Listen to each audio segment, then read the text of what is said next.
আসসালামু আলাইকুম। সপ্তম শ্রেণীর শিক্ষার্থী বন্ধুরা, অনেক অনেক প্রীতি ও শুভেচ্ছা গোল্ডেন ম্যাথ এডুকেশনের পক্ষ থেকে। আজকে তোমাদের গণিত বইয়ের ৭৯ পৃষ্ঠা, নতুন অধ্যায়ের সূচনা, বীজগণিতের সূত্রাবলী ও প্রয়োগ। এখানে প্রথমে স্ক্রিনে যেটা লক্ষ্য করছো, এটা সাধারণত গুণের বন্টন বিধি অনুযায়ী এই প্রশ্নের উত্তরগুলো সমাধানগুলো করতে হবে। গুণের বন্টন বিধি কি, এবং যেহেতু এখানে বলছে উৎপাদকে বিশ্লেষণ করো, সেটাও জানতে হবে উৎপাদকটা কি এবং গুণের বন্টন বিধিটা কি। প্রথম অবস্থা উৎপাদক কি, যেমন আমরা ছোট থাকতেও পড়েছি, যেমন 12 এর গুণনীয়ক কি। তো 12কে কি দ্বারা ভাগ করা যায়? 1, 2, 3, 4, 12, 4, 6, 12, এই সংখ্যা দ্বারা 12কে ভাগ করা যায়। ঠিক এখানেও যেমন তোমরা লক্ষ্য করছো যে এই 28A প্লাস 7B আছে। তো এটাকে কি দ্বারা ভাগ করা যায়? সেটাই বের করতে হবে, মানে উৎপাদক গুণনীয়ক। আমরা যে গুণনীয়ক বের করেছি, সেই গুণনীয়কের অপর নামই হচ্ছে উৎপাদক। তো কি সংখ্যা দ্বারা এই 28A প্লাস 7Bকে ভাগ করা যাবে, সেটাই বের করতে হবে, এবং সেটা গুণের বন্টন বিধি অনুযায়ী। তোমরা অনেকেই হয়তো বুঝতে পারছো না যে গুণের বন্টন বিধিটা আবার কি জিনিস। আসলে গুণের বন্টন বিধি কিছু না, যেমন আমরা এই যে এই জিনিসটা লিখি, কথার কথা বলছি। যেমন আমি এখানে লিখলাম, কত লিখতে পারি, মনে করো যে একটা উদাহরণ দেওয়া আছে তোমাদের বইয়ে। আচ্ছা, এটা দিকে বুঝিয়ে দিই। যেমন 10+2 দিলাম। আসলে এই 4কে 10 এবং 2 এর মাঝে বন্টন করে দিলাম। এখানে ছিল কি, ছিল 4 গুণ, কত ছিল? 4 গুণ তোমার ছিল হচ্ছে 12। তো এই 12কে ভেঙে 10+2 লিখেছি মনে করো, ঠিক আছে? তো এই যে 10+2 দিলাম ব্র্যাকেটের মধ্যে, তার মানে 4 এই 10-এর মাঝেও ভাগ করে দিলাম, এই 4 2-এর মাঝেও বন্টন করে দিলাম, মানে ওই বন্টন, ভাগ মানে ওই বন্টন করে দিলাম। যেমন বন্টন করে দিলে দেখা হয় 4×10=40 যোগ 4×2=8, 48 হচ্ছে। এছাড়া 4×12=48, মানে বন্টন করে দেওয়া, একটা জিনিসকে দুটার মাঝে ভাগ করে দেওয়া, বন্টন করে দেওয়া, একে বলে। এটাই হচ্ছে গুণের বন্টন বিধি। তো যাই হোক, এবার মূল অঙ্কে ফিরে আসি। আশা করছি অত্যাধিক সহজভাবেই তোমরা বুঝতে পারবে। যেহেতু এটা উদাহরণের কাজ, ৭৯ পৃষ্ঠা, লক্ষ্য করছি স্ক্রিনে যে 1 নম্বরে আছে 28A প্লাস 7B। এগুলো সব এক লাইনের অঙ্ক, ঠিক আছে? সো এগুলোর জন্য আমি সময় নেব না। তোমাদেরকে একটু ভাবতে হবে। কেমন করে ভাবতে হবে? যে এই দুটোর মধ্যে এমন কিছু কমন নাও যেটা দ্বারা দুটাকে ভাগ যাবে। তো আমি অনেক ভেবে চিন্তে মনে করে নিলাম 7 কমন নিলাম। 7 কমন নিলে এটা দিয়ে ভাগ করা যায়, 4×7 28 থাকে, ঠিক আছে? আচ্ছা, এবং 7 দিয়ে 7কে ভাগ করলে আর থাকে বি, তার মানে বি। এই 7:4A প্লাস 4B, অর্থাৎ এই যে বললাম না যে বন্টন বিধি, ওই 4A প্লাস বি এর মধ্যে 7টাকে বন্টন করে দিলাম। আসলে গুণ করলে আবার এটাই আসে, ঠিক আছে? এটাই হচ্ছে অ্যান্সার। আবার অনুরূপভাবে 2 নম্বরটা কি বলেছে? 2 নম্বর বলেছে 15y মাইনাস 9y স্কোয়ার।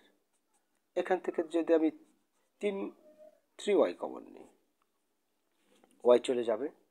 কেন 3y কমন নিতে পারলাম? এখানে 2টা y আছে, সো একটা y তো কমন নেওয়া যেতে পারে, তাই না? আর 3 দ্বারা এটাকে ভাগ করলে হবে 5, আর y তো y চলে গেল, তারপরে মাইনাস, এখান থেকে 2টা y এর মধ্যে একটা y চলে গেল, আর 3 দিয়ে 9কে ভাগ করলে হবে 3y। এটাই অ্যান্সার। ঠিক আছে, তারপর 3 নম্বরটা বাংলাতেই দেওয়া আছে, যেহেতু বাংলাতেই দিল। 3 নম্বরটা হচ্ছে 5 square B to the power 4 minus 9 a to the power 4 B square. এখানে কোনো সংখ্যা কমন নিতে পারবো না, কারণ এখানে 5 আছে, এখানে 9 আছে, কোনো সংখ্যা কমন নিতে পারবো না। তবে এ স্কোয়ার বি স্কোয়ার কমন নিতে পারে। স্কোয়ার বি স্কোয়ার কমন নিলে থাকে এখানে 5, এখানকার এ উঠে যায়, তাহলে এখানে এ স্কোয়ার কমন নিয়েছি। আর বি স্কোয়ার মানে বি 2 দুটো উঠে যায়, তার মানে আর বি স্কোয়ার থাকে, তার মানে 5b স্কোয়ার মাইনাস এখান থেকে 9 থাকে, আর এ স্কোয়ার চলে গেলে থাকে এ স্কোয়ার, আর বি স্কোয়ার চলে গেলে কিছুই থাকে না, অর্থাৎ 5b square minus 9 square, 5b square minus 9 square, এটাই মূলত অ্যান্সার। এরপরে যদি 4 নম্বরটা হাত বাড়াই, 4 নম্বরটা আমরা করতে পারি এইভাবে যে, আচ্ছা আমি একটু মুছে দিয়ে 2 লাইনে করি, 4 এবং 5 দুটি করে দিচ্ছি একসাথে। ও খালি অঙ্ক দিয়ে ইংলিশ দিয়ে হয়ে যাচ্ছে। আচ্ছা আচ্ছা, অঙ্কটা কি? 2 square plus 3a plus 2ab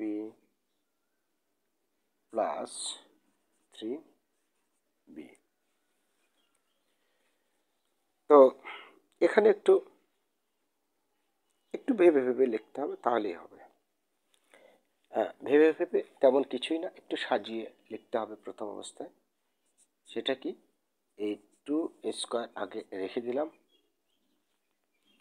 তারপর এই যে 2ab নিব প্লাস 2ab নিব। এর কারণ হচ্ছে তাহলে 2 দুটোর মধ্যে থেকে আমরা কমন নিতে পারছি। হ্যাঁ, প্লাস 3a প্লাস 3b, এই তো, ঠিক আছে। আচ্ছা, এখন আমরা একটু সাজিয়ে লেখার পরে, এটা সাজালাম কেন? কারণ এখানে 2ab এখানে 2 আছে, সো আমরা কমন নিতে পারবো, তো এই জন্য সাজালাম, ঠিক আছে। এখন এখান থেকে তুমি 2a কমন নাও এই দুটোর মধ্যে থেকে, ওই যে গুণের বন্টন বিধি অনুযায়ী যেটা বললাম, বন্টন করে দিতে হবে। তো 2 এটাকে বন্টন করবো আমরা কার মাঝে? দেখো 2a চলে গেল, থাকে এ স্কোয়ার, 2 চলে গেল, এ স্কোয়ার মানে দুটো থেকে একটাই চলে গেল, মানে এটা তো পাওয়ার পরে অবশ্যই বিয়োগ হয়, তাই না, ভাগের সময়। তারপর প্লাস 2a চলে গেল, থাকলো বি, প্লাস এই দুটোর মধ্যে এমন কিছু কমন নয় যেন এই ব্র্যাকেটে যা এসেছে পরের ব্র্যাকেটও তা আসবে।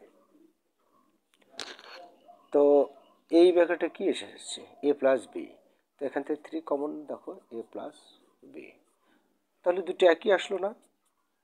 তাহলে একটা আসলে এ প্লাস বি, অর্থাৎ এই দুটোর মধ্যে থেকে যে কোনো একটা নেবে, আর এখানে আসলো 2a প্লাস 3, এটা এটাই হচ্ছে মূলত অ্যান্সার। ওকে, আচ্ছা এবারে আমরা 5 নম্বরটা করে দিই। 5 নম্বরটা কাজের শেষ অংশ, এটা x⁴ প্লাস 6x স্কোয়ার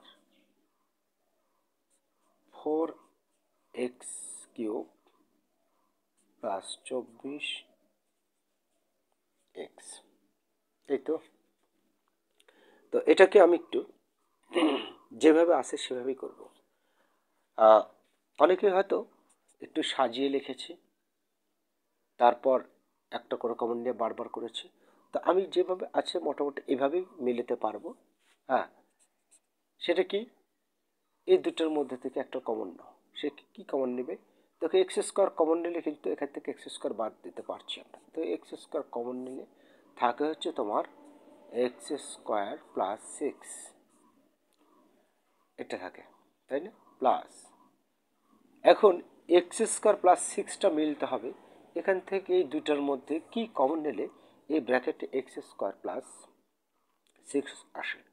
দেখো 4x নাও, এই যে 4x নাও, তো 4x কমন নিলে দেখো এই 4 চলে যাচ্ছে, আর এক্স কিউবের থেকে এক্স বাদ দিলে এক্স স্কোয়ার থাকে, প্লাস 4 দ্বারা 24কে ভাগ করলে 424, এবং এক্স এক্স চলে গেল, বুঝলো?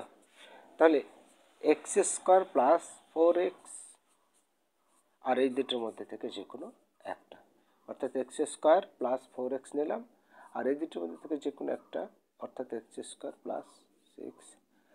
আরও একবার কাজ করা যায়, সেই কাজটা হলো এই দুটোর মধ্যে একবার কমন নেওয়া যায়। সেটা কি? এই এক্স কমন নিলে এই থাকে একটা এক্স প্লাস এক্স চলে গেল, থাকে 4 এই, কিন্তু এটার মধ্যে আর নেওয়া যায় না, কারণ আলাদা পদ, তাই না? এক্স স্কোয়ার, এটা হচ্ছে সংখ্যা। তাহলে x into x plus 4, x square plus 6, এটাই অ্যান্সার। আশা করি বুঝতে পেরেছ শিক্ষার্থী বন্ধুরা। আগামী দিনে ইনশাল্লাহ বীজগণিতের সূত্রে সেটি উৎপাদক বিশ্লেষণ তুলে ধরবো। আজকে যে উৎপাদক বিশ্লেষণ করলাম এটা গুণের বন্টন বিধি অনুযায়ী। তো গুণের বন্টন বিধি অনুযায়ী আমি তো বুঝিয়ে দিয়েছি, যেমন এখান থেকে আরেকটা বার যদি বুঝিয়ে দিতে পারি গুণের বন্টন বিধি কি।